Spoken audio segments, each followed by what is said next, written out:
আলহামদুলিল্লাহ আলহামদুলিল্লাহি খালিকুল উজুদি মিনাল আদম ওয়া জালিন নূরি মিনাল গুলাম ওয়া মুসলিজাত সাবরি মিনাল আলম ফামুল কিতাবাতি আদান নাদাম ফানাশকুরুহু আলাল মাসাইবি কামা নাশকুরুহু আলান নিয়াম ওয়া নুসাল্লি আলা রাসূলিহিল আকরাম ইশরাফিল আশামি ওয়ান নূরিল তাম ওয়াল কিতাবিল মুহকাম ওয়া কামালিন নাবিয়িন ওয়াল খাতামিন সাইয়্যিদিন ওয়ালাদি আদম আল্লাযী বাশারা বিহি ঈসা ইবনে মারইয়াম ওয়া যালা বিহি তাতি ওয়াল ইব্রাহিম আলাইহিস সালাম হিনা কানা ইয়াফাউ কাওয়াইদ বাইতিল্লাহিল মুহাররাম ফাসাল্লাল্লাহু আলাইহি ওয়া সাল্লাম ওয়া আলা আজমাইহি খাইরিল উম্মাহ আল্লাযীনা বারাকাল্লাহু বিহিম তাকাফফাতান নাস আল আরাব মিনহুম আল আজাম আলহামদুলিল্লাহ আল্লাযী লাম ইয়াত্তাখিয ওয়ালাদান ওয়া লাম ইয়াকুল লাহু শারিকুন ফিল মুলক ওয়া লাম ইয়াকুল লাহু ওয়ালিয়্যুম মিনাল যুল্লি ওয়াল কাব্বিল মুতাকাব্বিরা আলহামদুলিল্লাহ আল্লাযী আনজালা আলা আবদিহিল কিতাবা ওয়া লাম ইয়াজআল লাহু ইওয়াজা আলহামদুলিল্লাহ আল্লাযী নাহমাদুহু ওয়া নাস্তাঈনুহু ওয়া নাস্তাগফিরুহু ওয়া নু'মিনু বিহি ওয়া নাতাওয়াক্কালু আলাইহি ওয়া নাউযু বিল্লাহি মিন শুরুরি আনফুসিনা ওয়া মিন সাইয়্যাতি আ'মালিনা মান ইয়াহদিহিল্লাহু ফালা মুদিল্লা লাহু ওয়া মান ইউদ্লিল ফালা হাদিয়া লাহু ওয়া নাশহাদু আল লা ইলাহা ইল্লাল্লাহ ওয়াহদাহু লা শারীকা লাহু ওয়া নাশহাদু আন্না মুহাম্মাদান আবদুল্লাহি ওয়া রাসূলুহু আসসালাহু তাআলা বিল হুদা ওয়া দীনিল হক লিইউযহিরাহু আলাদ দীনি কুল্লিহি ওয়া কাফা বিল্লাহি শাহীদা ফাসাল্লাল্লাহু আলাইহি ওয়া সাল্লামা তাসলিমান কাসীরা আম্মা বা'দ ফাইন্না আসবাকাল হাদীথিল কিতাবুল্লাহ ওয়া খায়রাল হাদী মুহাম্মাদিন সাল্লাল্লাহু আলাইহি ওয়াসাল্লাম ওয়া ইন্না শাররাল উমুরি মুহদাসাতুহা ওয়া ইন্না কুল্লা মুহদাসাতিন বিদআহ ওয়া কুল্লা বিদআতাতিন দালালাহ ওয়া কুল্লা দালালাতিন ফিন-নার قال الله أجاد الكتاب الكريم بعد أن نقول أعوذ بالله من الشيطان الرجيم يوم تمور السماء مورا وتسير الجبال سيرا فويل يومئذ للمكذبين الذين هم في خوف آذون يوم يدعون إلى نار جهنم عدعا هذه النار التي كنتم بها تكذبون أفسحر هذا أم أنتم لا تبصرون রাব্বি ইশরাহ লি সাদরি ওয়া ইয়াসসির লি আমরি ওয়াহলুল উকদাতাম মিন লিসানি ইয়াফকাহু কাওলি ওয়াল্লাহুম্মা সাব্বিতনা ইনদাল মাউতি বিলা ইলাহা ইল্লাল্লাহ ওয়াল্লাহুম্মা জাআলনা মিনাল লাযিনা আমানু ওয়া আমিলুস সালিহাত ওয়া তাওয়াসাউ বিল হক ওয়া তাওয়াসাউ বিস সাবর আমিন ইয়া রাব্বিল আলামিন। আজকে সংক্ষিপ্ত খুদা হতে চাই কোরআনের 52তম সূরা তুর নিয়ে, এবং যারা এই দর্শনে এই সূরা সম্পর্কে আরো কিছু জানতে চান তারা ছুটির দিনে এই সপ্তাহে তিলাওয়াত করতে পারেন, অনুবাদ করতে পারেন, সম্ভব হলে তাফসীরও করতে পারেন। আল্লাহ অনেক সূরার মাধ্যমে বিচার দিবসের কথা বর্ণনা করেছেন। এটি সব শেষ সূরাগুলোর মধ্যে একটি বিচার দিবসের বর্ণনা করার মাধ্যমে, এবং অবশ্য আমরা জানি বিচার দিবসে কি হতে পারে। একটি স্থানে আল্লাহ বলেন ওয়াকুনতুম আজওয়াজুম সালাসা, এখানে মানুষ দুটি দলে ভাগ হয়ে যাবে, কিন্তু আপনি তা তিনটি দল বলতে পারেন, মৌলিকভাবে বিশ্বাসী, অবিশ্বাসী এবং বিশ্বাসীদের এলিট্রেন। সূরাতুল ওয়াকিয়াতে বিশ্বাসীদের ভিআইপিদের নিয়ে বর্ণনা করা হয়েছে, কিন্তু মৌলিকভাবে বিশ্বাসী এবং অবিশ্বাসী এবং যারা ভুল দিকের মানুষেরা তাদের প্রত্যেককে সব সময় অবিশ্বাসী হিসাবে বলা হয়নি।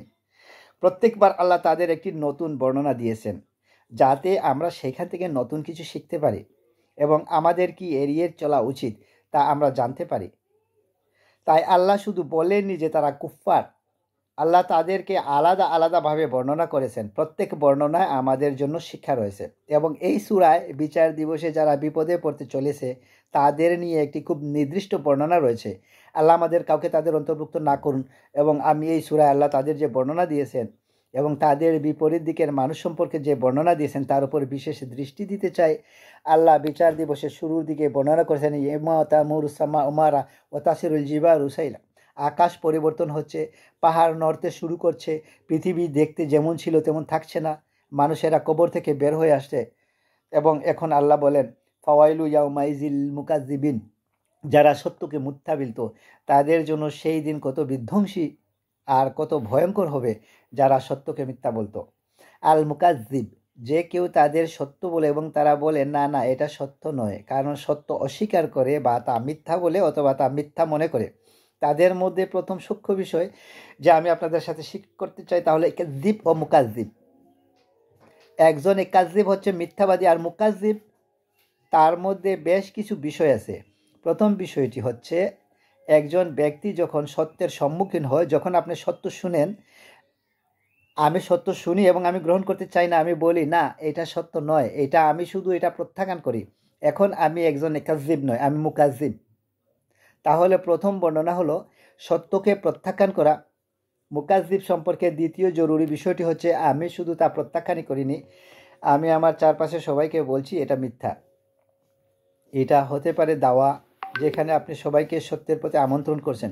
মুকাজ্জিব হচ্ছে সেই যে সত্য গ্রহণ করে না এবং সবাইকে সত্যকে মিথ্যা বলে গ্রহণ করতে, তারা একটা নেগেটিভ ক্যাম্পেইন করে, মানে তারা শুধু নিজেরাই সত্যকে প্রত্যাখ্যান করে না, তারা অন্যকে সত্যকে মিথ্যা হিসাবে প্রমাণ করতে কনফিউজ করে, তারা মিথ্যাকে ছড়িয়ে দিতে চেষ্টা করে, তারাই মুকাজ্জিব। এটা হচ্ছে প্রথম বর্ণনা। আমি যা শিখছি, আমি যখন কোনো সত্য শুনি, তা যেই কোনোভাবে হোক না কেন, সেটি একটি শিশু থেকে শুনতে পারি, সেটা একজন মুসলিম থেকে শুনতে পারি, তা আমি যে ব্যক্তিকে পছন্দ করি বা না করি তার থেকে শুনতে পারি। যদি সত্য হয় আমি তা প্রত্যাখ্যান করব না। আমি লোকেরা কেন সত্যকে প্রত্যাখ্যান করে? কারণ শুধু এটা নয় যে তারা খারাপ মানুষ, এর কারণ হলো, উদাহরণস্বরূপ মহানবী সাল্লাল্লাহু আলাইহি সাল্লামের চাচা আবু তালেব সত্যকে গ্রহণ করেননি, তিনি সত্য গ্রহণ করেননি। কিন্তু প্রশ্ন হলো, কিন্তু কেন তিনি সত্য গ্রহণ করেননি? কারণ যদি তিনি তা গ্রহণ করেন, তার জীবনে অন্যান্য রাজনৈতিক সমস্যা ঘটতে পারে, তার মানুষের সাথে ব্যবসা আছে, তারা ব্যবসা প্রত্যাহার করতে পারে, তারা অনেক সামাজিক সম্মান আছে, তার সামাজিক সম্মান ব্যাহত হতে পারে, তার পরিবারের অনেক সমস্যা হতে পারে। তিনি এই সব বিষয়গুলি দেখে বলেন আমি জানি এটা সত্য, কিন্তু আমি তা গ্রহণ করতে পারি না, কারণ তার মূল্য অত্যন্ত বেশি, আমি এর জন্য এত মূল্য দিতে পারি না, আমি এটা করতে পারি না। এবং এটা শুধুমাত্র আবু জাহেল, আবু তালেব এবং আরও অনেকের সাথে হয়নি, এবং আমি এবং আপনি, যদিও আমরা মুসলিম, তবে মুসলিমদের মধ্যে এমন হতে পারে আমরা শুধু বলি লা ইলাহা ইল্লাল্লাহ, আমরা আল্লাহকে একমাত্র উপাস্য স্বরূপ গ্রহণ করে নিয়েছি, আমরা মোহাম্মদ সাল্লাল্লাহু আলাইহি সাল্লামকে নবী বলে গ্রহণ করে নিয়েছি, কিন্তু ইসলামের অভ্যন্তরে আমাদের পরিবারের কেউ এসে আমাদেরকে সত্য বলতে পারে, এবং যদি আমরা তা গ্রহণ করি তাহলে আমাদের বাবা তা পছন্দ করবেন না, অথবা আমাদের ভাই তা পছন্দ করবেন না, অথবা যদি আমরা তা গ্রহণ করি আমাদের ব্যবসা ছেড়ে দিতে হতে পারে, অথবা আমাদের কাউকে টাকা ফেরত দিতে হতে পারে, একটি মূল্য প্রদান করতে হবে।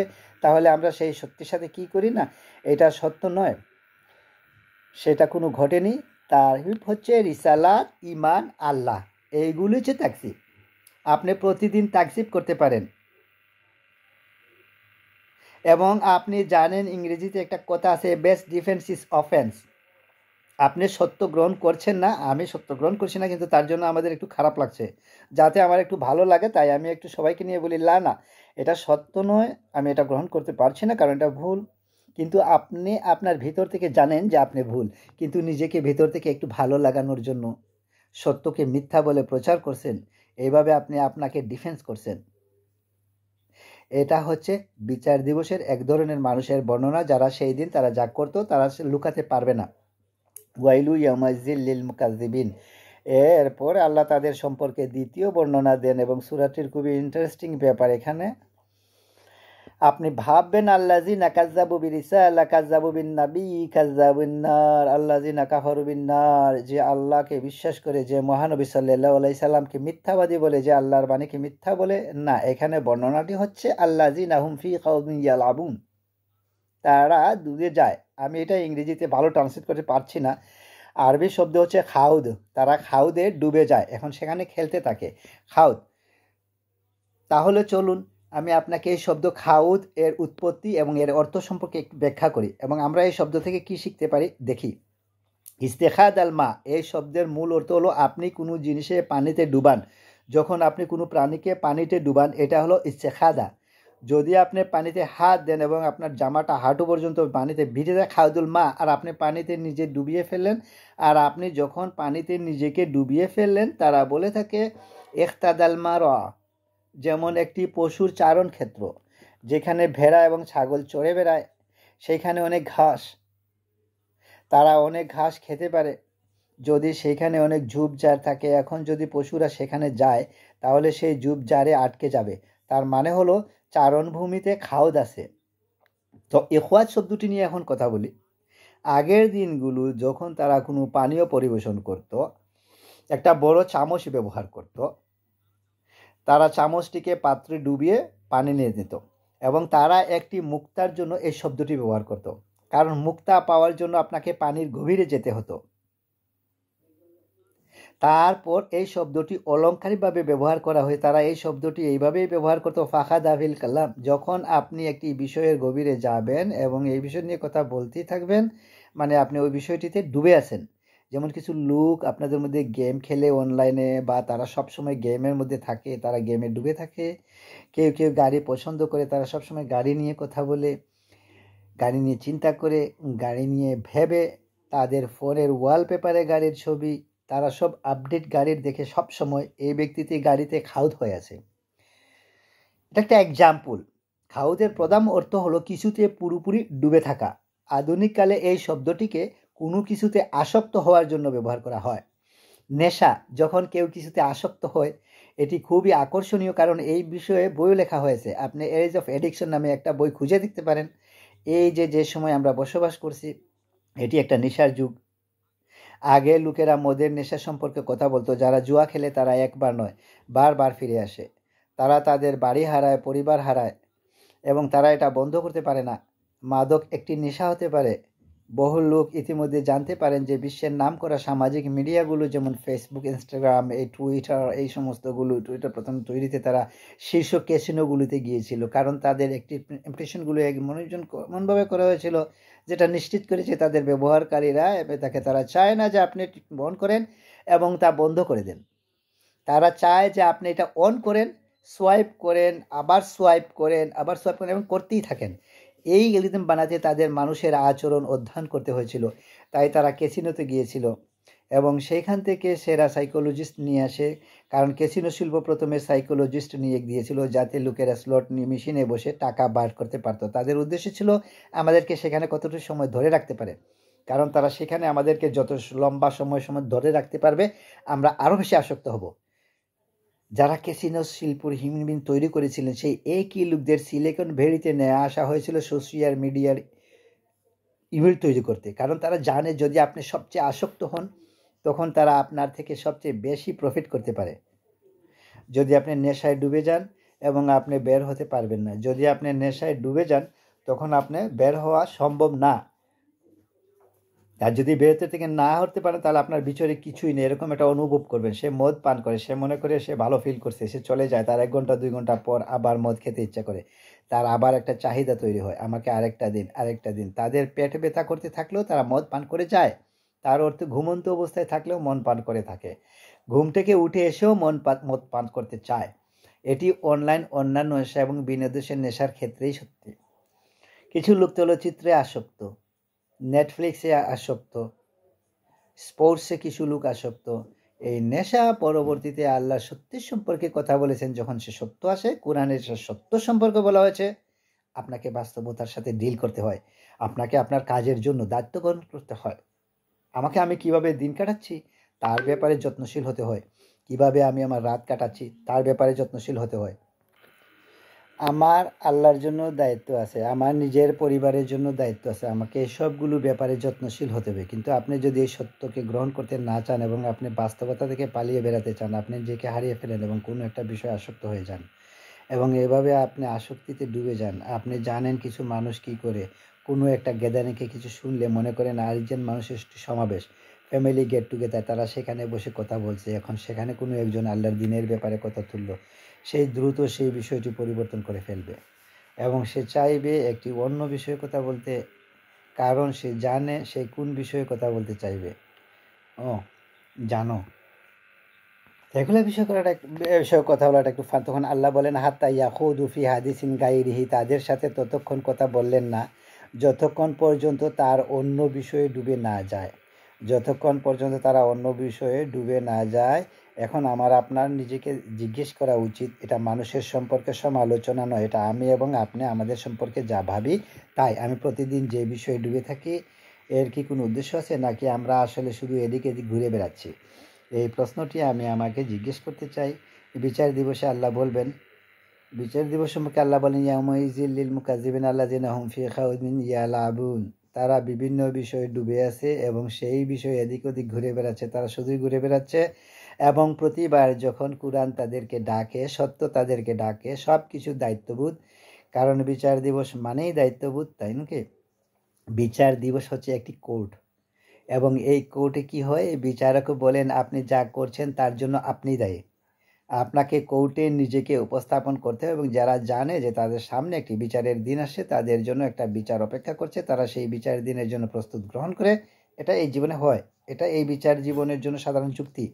কিন্তু যে ব্যক্তি সেই টাইলের জন্য প্রস্তুত নয়, তারা শুধু ফিরে বেড়াচ্ছে, তারা ঘেমাসক্ত, তারা তাড়াতাড়ি সেই বিচার দিনে খুবই বিপদে পড়বে। কেউ কেউ বলে হ্যাঁ এই বিচার দিবস আগামীকাল, বিচার দিবস আগামী সপ্তাহে, তাড়াতাড়ি এই দিনের যে প্রস্তুতি গ্রহণ করো। কিন্তু আপনি তৈরি নন, আপনি আপনার কাজ শেষ করেননি, সেই দিন আপনার বিপক্ষে হতে যাচ্ছে, আপনি জানেন। আরে জান আমাকে খেলতে দেন। কিন্তু এটা সত্য না। ও মানুষগুলো খুব বেশি বেশি, তারা খুবই নেতিবাচক, আমাকে আমার মতো থাকতে দিন। আপনি জানেন এমন একটা সময় ছিল যখন দার্শনিকেরা ক্যাপিটালিজম, কমিউনিজম, অ্যাথিজম এইগুলো নিয়ে কথা বলতো। এখন আমরা একটা নতুন পৃথিবীতে, আপনার ইমোশনই আপনার নতুন ধর্ম। আমাকে একটু ভালো থাকতে দিন, তো আমি শুধু ভালো থাকতে চাই, আমাকে আমার মতো থাকতে দিন। আপনি জানেন বিচার দিবসে আল্লাহ এমন একটি বর্ণনাই দিয়েছেন, আল্লাযীনা হুম ফি খাউদিন ইয়াবুন। যখন কোনো মানুষ কোনো কিছুতে ডুবে যায়, তখন সে আর অন্য কিছুতে যেতে চায় না, সে ওখানে আটকে পড়ে, তারা একই জায়গায় থাকে। যখন কোনো মানুষ কোনো কিছুতে আসক্ত হয়, তখন আপনি তাকে 1 বছর আগেও যেখানে দেখেছেন এখনও ঠিক সেখানে দেখবেন। আপনি জানেন যখন মানুষ কোনো কিছুর পরিবর্তন করে না, আল্লাহ তাদেরকে পরিবর্তন করেন। আল্লাহ বলেন ওয়াল্লাযীনা ইয়াউমাইদাউনা ইলা নারি জাহান্নামা দাআ, তখন আল্লাহ তাদেরকে জাহান্নামের আগুনের দিকে ঠেলে দেন। তাদেরকে ঠেলে দেওয়া হয় কারণ তারা নিজেরা লড়ে না, তারা যেতে চায় না। হাযিহিন নারুল্লাতী কুনতুম বিহা তুকাযযিবুন, এই হচ্ছে জাহান্নাম যাকে তোমরা মিথ্যা বলতে। আফাসিম হাযা, যদি আমি বলি এটা কি জাদু, আউনতুম লা তুবসিরুন, তুমি কি দেখছো না? কারণ আমি কোনো আগুন দেখতে পাচ্ছি না। আস্তাগফিরুল্লাহ বলো, এগুলো করো না। আমাদেরকে আল্লাহ ভয় করা উচিত, আমাদের বিচার দিবসকে ভয় করা উচিত। ওহো, আমার আগুন হয়তো ভয় করা উচিত, কিন্তু আমি তো কোনো ধোঁয়া দেখতে পাচ্ছি না, আমি তো তাপমাত্রা বাড়তে দেখছি না। আল্লাহ বলেন এটা মিথ্যা। যখন বিচার দিবস আসবে, আওয়া আনতুম লা তুবসিরুন, তুমি এটা দেখবে না। ইসলাউহা ফাসবিরু আলা তাসবিরু সাওয়াউন আলাইকুম ইন্নামা তুজহুনা মা কুনতুম তা'মালুন। এখন যাও এর ভিতর এবং এটা উপভোগ করো। তুমি এটা সহ্য করতে পারো বা না পারো, এটা কোনো ব্যাপারই না, এটার এখন কোনো মূল্যও নেই।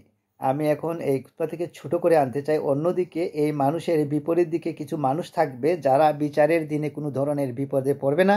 আল্লাহ বলেন ইন্নামাল মুত্তাকিনা ফি জান্নাতিন ওয়া নাঈম, যে মানুষের তাকওয়া ছিল তারা জান্নাতে যাবে এবং সেখানে আরাম করবে। আয়াতের পরবর্তী অংশ হচ্ছে জান্নাতের বর্ণনা। এটা নিয়ে হয়তো পরবর্তীতে হয়তো কখনো কথা বলবো, কিন্তু আমি চাই আপনারা এই বিষয়টি নিয়ে একটু চিন্তা করুন।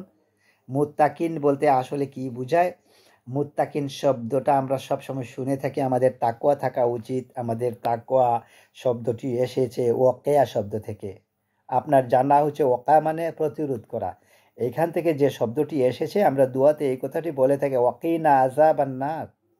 তাকওয়া একই শব্দ। ওয়াকিনা আযাবান নার মানে হচ্ছে আমাদেরকে বিচার দিবসের শাস্তি থেকে রক্ষা করুন। আল্লাহ বলেন কু আনফুসাকুম ওয়া আহলুকুম নারুম, তোমাকে এবং তোমার পরিবারকে জাহান্নামের আগুন থেকে রক্ষা করো। ইত্তাকা বা মুত্তাকি হচ্ছে সেই যে নিজেকে রক্ষা করে।